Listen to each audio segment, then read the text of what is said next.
BJP ಅಭ್ಯರ್ಥಿನ JDS ಅಭ್ಯರ್ಥಿನ ಸುಮಲತಾ ಕಣಕ್ಕಿಳಿತಾರ, ಎಚ್ ಡಿ ಕುಮಾರಸ್ವಾಮಿ ಕಣಕ್ಕಿಳಿತಾರ, ಇಂಥ ಸಾಕಷ್ಟು ದೊಡ್ಡ ಮಟ್ಟದ ಚರ್ಚೆಗಳು ನಡೆದಿತ್ತು. ಇದೀಗ ಸುಮಲತಾಗೆ ರಾಜ್ಯ ಬಿಜೆಪಿ ನಾಯಕರು ಶಾಕ್ ನೀಡಿದ್ದಾರೆ ಅನ್ನುವಂತ ಬ್ರೇಕಿಂಗ್ ಅಪ್ಡೇಟ್ ಆಗ್ತಾ ಇದೆ. ಸುಮಲತಾಗೆ ಶಾಕ್ ನೀಡಿದ್ದಾರೆ ರಾಜ್ಯ ಬಿಜೆಪಿ ನಾಯಕರು. ಮಂಡ್ಯದಿಂದ ಸುಮಲತಾ ಸ್ಪರ್ಧಿಸಿದ್ರೆ ಸೋಲು ಖಚಿತವಂತೆ. ರಾಜ್ಯ ಬಿಜೆಪಿ ನಾಯಕರೇ ಇಂಥದ್ದೊಂದು ವರದಿಯನ್ನ ಹೈಕಮಾಂಡ್ಗೆ ನೀಡಿದ್ದಾರೆ ಅನ್ನುವಂಥ ಮಾಹಿತಿ ಸಿಗ್ತಾ ಇದೆ. ಸುಮಲತಾಗೆ ರಾಜ್ಯ ಬಿಜೆಪಿ ನಾಯಕರೇ ಸ್ಪರ್ಧೆ ಮಾಡಿದರೆ ಸೋಲಾಗುತ್ತೆ ಅನ್ನುವಂಥ ಸುದ್ದಿಯನ್ನ ಈಗ ಬಿಜೆಪಿ ವರಿಷ್ಠರಿಗೆ ನೀಡಿದ್ದಾರೆ. ಹೀಗಾಗಿ ಸುಮಲತಾ ಅವರಿಗೆ ಈ ಬಾರಿ ಮಂಡ್ಯದಲ್ಲಿ ಟಿಕೆಟ್ ಸಿಗ್ತಾ ಇಲ್ಲ. ಇದು ಸುಮಲತಾರಿಗೂ ದೊಡ್ಡ ಶಾಕೇ ಆಗಿರುತ್ತೆ. ರಾಜ್ಯ ಬಿಜೆಪಿ ನಾಯಕರೇ ನನ್ನ ವಿರುದ್ಧ ಈ ರೀತಿಯ ವರದಿಯನ್ನು ಹೈಕಮಾಂಡ್ಗೆ ಕೊಟ್ರ ಅನ್ನುವಂಥ ಶಾಕ್ ಖಂಡಿತವಾಗ್ಲೂ ಕೂಡ ಆಗುತ್ತೆ. ಮಂಡ್ಯದಿಂದ ಸುಮಲತಾ ಸ್ಪರ್ಧಿಸೋದು ಒಂದು ವೇಳೆ ಖಚಿತ ಆದರೆ ಬಿಜೆಪಿಗೆ ಅಲ್ಲಿ ಸೋಲಾಗುತ್ತೆ ಅನ್ನುವಂಥ ಮಾಹಿತಿಯನ್ನು ರಾಜ್ಯ ಬಿಜೆಪಿ ಇದೀಗ ಹೈಕಮಾಂಡ್ಗೆ ನೀಡಿದೆ ಅನ್ನುವಂಥ ಮಾಹಿತಿ ಸಿಗ್ತಾ ಇದೆ.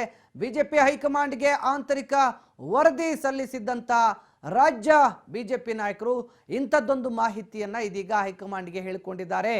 ಸೊ ಹೀಗಾಗಿ ಬಿಜೆಪಿಯಿಂದ ಸುಮಲತಾ ಅವರಿಗೆ ಟಿಕೆಟ್ ಬೇಡ ಅನ್ನುವಂಥ ಒಂದು ವಿಚಾರ ಹೈಕಮಾಂಡ್ಗೆ ರಾಜ್ಯ ಬಿಜೆಪಿ ನಾಯಕರೇ ತಲುಪಿಸಿರುವಂಥದ್ದು ಒಂದು ರೀತಿಯ ಸ್ಪಷ್ಟತೆ ಸಿಗ್ತಾ ಇದೆ.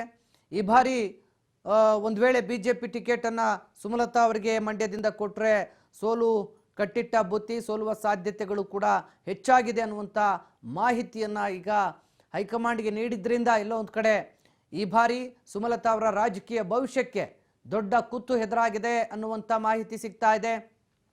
ವರದಿಯಲ್ಲಿ ಸುಮಲತಾ ಸ್ಪರ್ಧೆ ಬಗ್ಗೆ ರಾಜ್ಯ ನಾಯಕರು ಉಲ್ಲೇಖವನ್ನು ಮಾಡಿ ಕಳಿಸಿದ್ದಾರೆ ಅನ್ನುವಂಥ ಮಾಹಿತಿ ಸಿಗ್ತಾ ಇದೆ. ಸಂಸದೆ ಸುಮಲತಾ ನಡೆಗೆ ರಾಜ್ಯ ಬಿಜೆಪಿ ನಾಯಕರ ಅಸಮಾಧಾನ ಕೂಡ ಇದೆ ಅನ್ನುವಂಥದ್ದು. ರಾಜ್ಯ ಬಿಜೆಪಿ ನಾಯಕರ ಜೊತೆ ಟಿಕೆಟ್ ಬಗ್ಗೆ ಸುಮಲತಾ ಚರ್ಚೆಯನ್ನು ನಡೆಸಿಲ್ಲ ಅನ್ನುವಂಥ ಮಾಹಿತಿ ಕೂಡ ಸಿಗ್ತಾ ಇದೆ. ಯಾಕೆಂದರೆ ನೇರವಾಗಿ ಹೈಕಮಾಂಡ್ ನಾಯಕರ ಜೊತೆಯೇ ಅವರು ಟಿಕೆಟ್ಗಾಗಿ ಕಸರತ್ತನ್ನು ನಡೆಸಿದ್ರು. ರಾಜ್ಯದ ನಾಯಕರ ಜೊತೆ ಯಾವುದೇ ರೀತಿಯ ಸಮಾಲೋಚನೆ ನಡೆಸಿಲ್ಲ. ಇನ್ನು ರಾಜ್ಯದ ನಾಯಕರ ಜೊತೆ ಕೂಡ ಸುಮಲತಾ ಒಳ್ಳೆ ಸಂಪರ್ಕವನ್ನು ಇಟ್ಕೊಂಡಿಲ್ಲ. ಸೊ ಬಿಜೆಪಿ ಪಕ್ಷಕ್ಕೂ ಅವರು ಇಲ್ಲಿವರೆಗೂ ಸೇರ್ಪಡೆ ಆಗಿಲ್ಲ. ಇನ್ನೂ ಕೂಡ ಅವರು ಪಕ್ಷೇತರ ಸಂಸದರಾಗೇ ಕೆಲಸ ಮಾಡ್ತಾ ಇದ್ದಾರೆ. ಜೊತೆಗೆ ಪಕ್ಷೇತರ ಸಂಸದರಾಗಿದ್ದರೂ ಕೂಡ NDA ಬೆಂಬಲಕ್ಕೂ ಕೂಡ ಸುಮಲತಾ ಬೆಂಬಲವನ್ನು ಸೂಚಿಸಿಲ್ಲ. ಹಿಂದೆ ಅವರು ಸ್ಪರ್ಧೆ ಮಾಡಿ ಗೆದ್ದರೂ ಕೂಡ ಬಿಜೆಪಿ ಬೆಂಬಲವನ್ನು ಕೊಟ್ಟಿತ್ತು. ಖುದ್ದು ಮೋದಿ ಅವರೇ ಅಖಾಡಕ್ಕೆ ಬಂದು ಮೋದಿ ಅವರು ಸುಮಲತಾಗೆ ವೋಟ್ ಕೊಡಿ ಅಂತೇಳಿ ಪ್ರಚಾರವನ್ನು ಮಾಡಿದ್ರೂ ಕೂಡ NDA ಸರ್ಕಾರಕ್ಕೆ ಸುಮಲತಾ ಅವರ ಬೆಂಬಲ ಸಿಕ್ಕಿರಲಿಲ್ಲ. ಈಗಲೂ ಕೂಡ ಸುಮಲತಾ ಇಂಡಿಪೆಂಡೆಂಟ್ ಆಗಿದ್ದಾರೆ. ಬಟ್ ಕಳೆದ ವಿಧಾನಸಭೆ ಚುನಾವಣೆಯಲ್ಲಿ ಅವರು ಬಿಜೆಪಿಗೆ ಬೆಂಬಲ ಕೊಡುವಂತೆ ತಮ್ಮ ಕಾರ್ಯಕರ್ತರಲ್ಲಿ ಮನವಿಯನ್ನು ಮಾಡಿದರು. ಅವರು ಪಕ್ಷೇತರ ಸಂಸದರಾಗೇ ಉಳ್ಕೊಂಡು ಬಿಜೆಪಿ ಬೆಂಬಲಿತ ಅಭ್ಯರ್ಥಿಗಳಿಗೆ ಮತಯಾಚನೆಯನ್ನು ಮಾಡಿದರು. ಆದರೆ ಸುಮಲತಾ ರಾಜ್ಯ ಬಿಜೆಪಿ ನಾಯಕರೊಟ್ಟಿಗೆ ಒಳ್ಳೆ ಸಂಪರ್ಕ ಹೊಂದಿಲ್ಲ ಅನ್ನೋ ಕಾರಣಕ್ಕೆ ರಾಜ್ಯ ಬಿಜೆಪಿ ನಾಯಕರೊಟ್ಟಿಗೆ ಟಿಕೆಟ್ ವಿಚಾರಕ್ಕೆ ಸಂಪರ್ಕಿಸಿಲ್ಲ ಮತ್ತು ಆ ರೀತಿಯ ಚರ್ಚೆಗಳು ನಡೆಸಿಲ್ಲ ಅನ್ನೋ ಕಾರಣಕ್ಕೆ ಬಿಜೆಪಿ ಹೈಕಮಾಂಡ್ ರಾಜ್ಯ ಬಿಜೆಪಿ ನಾಯಕರ ಒಂದಷ್ಟು ವರದಿಯನ್ನು ಕೇಳಿದಾಗ ರಾಜ್ಯ ಬಿಜೆಪಿ ನಾಯಕರ ವರದಿ ಸಲ್ಲಿಕೆ ಸಂದರ್ಭದಲ್ಲಿ ಬಿಜೆಪಿ ಅಭ್ಯರ್ಥಿಯಾಗಿ ಸುಮಲತಾ ಕಣಕ್ಕಿಳಿದ್ರೆ ಸೋಲು ಆಗುವ ಸಾಧ್ಯತೆ ಇದೆ ಅನ್ನುವಂಥ ವರದಿಯನ್ನು ರಾಜ್ಯ ಬಿಜೆಪಿ ನಾಯಕರು ಇದೀಗ ಕೇಂದ್ರಕ್ಕೆ ಕೊಟ್ಟಿದ್ದಾರೆ ಅನ್ನುವಂಥ ಮಾಹಿತಿ ಇದೀಗ ಬಲ ಮೂಲಗಳಿಂದ ರಾಜ್ ನ್ಯೂಸ್ಗೆ ಲಭ್ಯವಾಗ್ತಾ ಇದೆ. ಈ ನಿಟ್ಟಿನಲ್ಲಿ ರಾಜ್ಯ ಬಿಜೆಪಿ ನಾಯಕರೇ ಸುಮಲತಾ ಸೋಲಿಗೆ ಕಾರಣರಾದ್ರ, ಸುಮಲತಾ ಈಗ ಸ್ಪರ್ಧೆಯಿಂದ ಹಾಗಾದ್ರೆ ಹಿಂದೆ ಸರಿಬೇಕಾಗತ್ತಾ? ಈಗಾಗಲೇ ಹೈಕಮಾಂಡ್ ಮಟ್ಟದಲ್ಲೂ ಕೂಡ ಭಾರಿ ಕಸರತ್ತನ್ನು ನಡೆಸಿದ್ರು. ದೆಹಲಿಯಲ್ಲಿ 2 ದಿನ ಉಳ್ಕೊಂಡಿದ್ರು.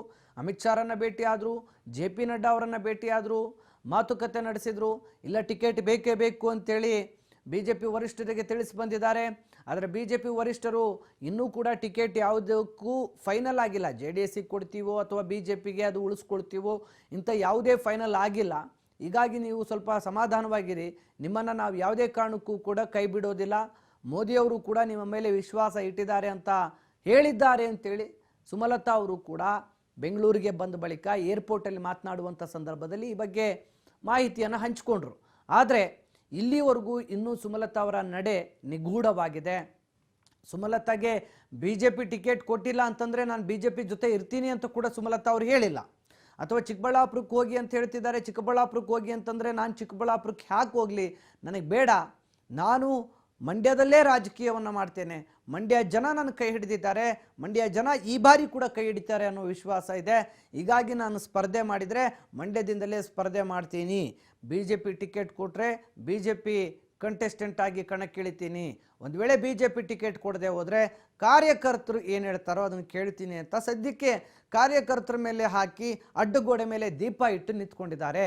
ಸೊ ಆದರೆ ಈಗ ಟಿಕೆಟ್ ಒಂದು ವೇಳೆ JDSಗೆ ಕನ್ಫರ್ಮ್ ಆದರೆ, JDS ಅಲ್ಲಿ ಕ್ಯಾಂಡಿಡೇಟ್ ಯಾರು ಅಂತ ಆದರೆ ಸುಮಲತಾ ಅವರ ನಡೆ ಏನಿರುತ್ತೆ ಅನ್ನುವ ಕುತೂಹಲ ಮೂಡಿದೆ. ಹಿಂದೆ ನಿಖಿಲ್ ಕುಮಾರಸ್ವಾಮಿ ವಿರುದ್ಧ ಸ್ಪರ್ಧೆ ಮಾಡಿ ಅಖಾಡದಲ್ಲಿ ಗೆದ್ದಿದ್ದಾರೆ. ಈ ಬಾರಿ ಕೂಡ ನಿಖಿಲ್ ಕುಮಾರಸ್ವಾಮಿ ಅವರಿಗೆ ಟಿಕೆಟ್ ಕೊಟ್ಟರೆ ಮತ್ತೆ ಪಕ್ಷೇತರರಾಗಿ ಸಂಸದೆ ಸುಮಲತಾ ಕಣಕ್ಕಿಳಿಯುವ ಸಾಧ್ಯತೆಗಳಿದೆ.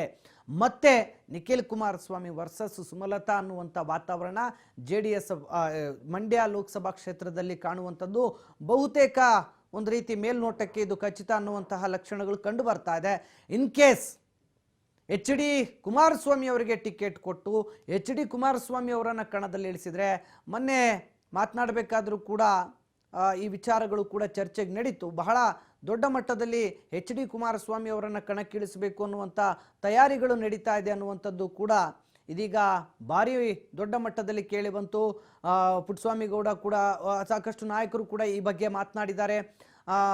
ಈಗಾಗಲೇ HD ಕುಮಾರಸ್ವಾಮಿ ಸ್ಪರ್ಧೆ ಮಾಡಿದರೆ ಸುಮಲತಾ ಒಂದು ಕಡೆ ಹಿಂದೆ ಸರಿಯುವಂಥ ಮಾತುಗಳನ್ನು ಆಡಿದ್ದಾರೆ ಅನ್ನುವಂಥ ಮಾಹಿತಿ ಕೂಡ ಇದೆ.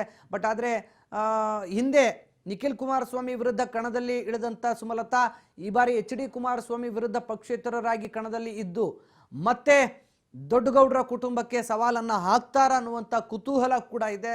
ಸುಮಲತಾ ಅವರ ನಡೆ ಇನ್ನೂ ಕೂಡ ದೊಡ್ಡ ಮಟ್ಟದಲ್ಲಿ ನಿಗೂಢವಾಗಿದೆ.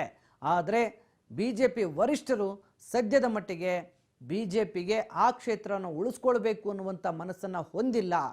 ಮಂಡ್ಯವನ್ನು JDSನ ಭದ್ರಕೋಟೆ ಆಗಿರೋದ್ರಿಂದ, JDS ಜೊತೆ ಮೈತ್ರಿ ಮಾಡ್ಕೊಂಡಿರೋದ್ರಿಂದ ಮಂಡ್ಯ ಕ್ಷೇತ್ರವನ್ನು JDSಗೆ ಬಿಟ್ಕೊಡ್ಬೇಕು ಅಂಥೇಳಿ BJP ವರಿಷ್ಠರು ಕೂಡ ಈಗಾಗಲೇ ನಿರ್ಧಾರ ತೆಗೆದುಕೊಂಡಿದ್ದಾರೆ ಅನ್ನೋದು ಸ್ಪಷ್ಟವಾಗ್ತಾ ಇದೆ. ಯಾಕೆಂತಂದರೆ ರಾಜ್ಯ BJPಯ ಚುನಾವಣಾ ಉಸ್ತುವಾರಿಯನ್ನು ವಹಿಸಿಕೊಂಡಿರುವಂಥ ರಾಧಾ ಮೋಹನ್ ದಾಸ್ ಕೂಡ ಈಗಾಗಲೇ ಈ ವಿಚಾರಕ್ಕೆ ಸಂಬಂಧಪಟ್ಟಂತೆ ಸ್ಪಷ್ಟನೆಯನ್ನು ನೀಡಿದ್ದಾರೆ.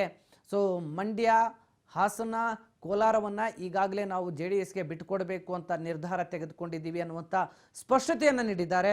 ಬಟ್ ಈಗ ದೊಡ್ಡಗೌಡರು ಕೂಡ ಇಂದು ಸಂಜೆ ದೆಹಲಿಗೆ ತೆರಳುತ್ತಾ ಇರೋದ್ರಿಂದ ಈ ವಿಚಾರಕ್ಕೆ ಸಂಬಂಧಪಟ್ಟಂತೆ ಒಂದು ಅಂತಿಮ ಚಿತ್ರಣ ಇವತ್ತು ಬಹುತೇಕ ಇವತ್ತು ಫೈನಲ್ ಆಗ್ಬೋದು. ಯಾವ್ಯಾವ ಕ್ಷೇತ್ರವನ್ನು JDSಗೆ BJP ವರಿಷ್ಠರು ಬಿಟ್ಕೊಡ್ತಾರೆ, ಎಲ್ಲೆಲ್ಲಿ ಯಾರ್ಯಾರನ್ನ ಕ್ಯಾಂಡಿಡೇಟ್ ಆಗಿ ಕಣಕ್ಕಿಳಿಸ್ತಾರೆ ದಳಪತಿಗಳು ಅಂತ ಈಗಾಗಲೇ JDSನ ವರಿಷ್ಠ ಮಾಜಿ ಪ್ರಧಾನಿ ದೇವೇಗೌಡರು ದೆಹಲಿಯತ್ತ ಮುಖ ಮಾಡಿದ್ದಾರೆ. ದೆಹಲಿ ನಾಯಕರ ಜೊತೆ ಮಾತುಕತೆಯನ್ನು ನಡೆಸ್ತಾ ಇದ್ದಾರೆ. ದೆಹಲಿ ನಾಯಕರು ಈಗ BJPಯ ವರಿಷ್ಠರು ಏನು ಹೇಳಿ ಕಳಿಸ್ತಾರೆ ಅನ್ನೋದ್ರ ಮೇಲೆ ಕಂಪ್ಲೀಟ್ ಮುಂದಿನ ರಾಜಕೀಯ ಚಿತ್ರಣ ರಾಜ್ಯದಲ್ಲಿ ಹೇಗಿರಲಿದೆ ಅನ್ನುವಂತಹ ಒಂದಷ್ಟು ಮುನ್ನೋಟ ಕೂಡ ಸಿಗುತ್ತೆ. ಸದ್ಯದ ಮಟ್ಟಿಗೆ ಸುಮಲತಾವಂತೂ ಭಾರಿ ಕಸರತ್ತನ್ನು ನಡೆಸ್ತಾ ಇದ್ದಾರೆ. ಟಿಕೆಟನ್ನು ಉಳಿಸ್ಕೊಳ್ಬೇಕು, BJPಯಿಂದ ಟಿಕೆಟ್ ಪಡ್ಕೊಳ್ಬೇಕು, ಮಂಡ್ಯದಲ್ಲಿ ನಾನು ಸ್ಪರ್ಧೆ ಮಾಡಬೇಕು ಅಂತ. ಬಟ್ ಯಾವುದೇ ಕಾರಣಕ್ಕೂ ಮಂಡ್ಯ, ಹಾಸನವನ್ನು JDS ನಾಯಕರು ಬಿಟ್ಟುಕೊಡುವಂಥ ಸಾಧ್ಯತೆಗಳು ತುಂಬ ಕಡಿಮೆ ಇದೆ. ಯಾಕೆಂತಂದರೆ ಕಣ್ಣು ಮುಚ್ಕೊಂಡು ಗೆಲ್ಲುವಂತಹ ಕ್ಷೇತ್ರಗಳವು JDSಗೆ ಆಗಿರ್ಬೋದು, ಹಾಸನ ಆಗಿರ್ಬೋದು, ಮಂಡ್ಯ ಆಗಿರ್ಬೋದು JDSಗೆ. ಯಾಕೆಂದರೆ ಅಲ್ಲಿ ಒಕ್ಕಲಿಗ ಪ್ರಾಬಲ್ಯ ಇದೆ. ಅದರ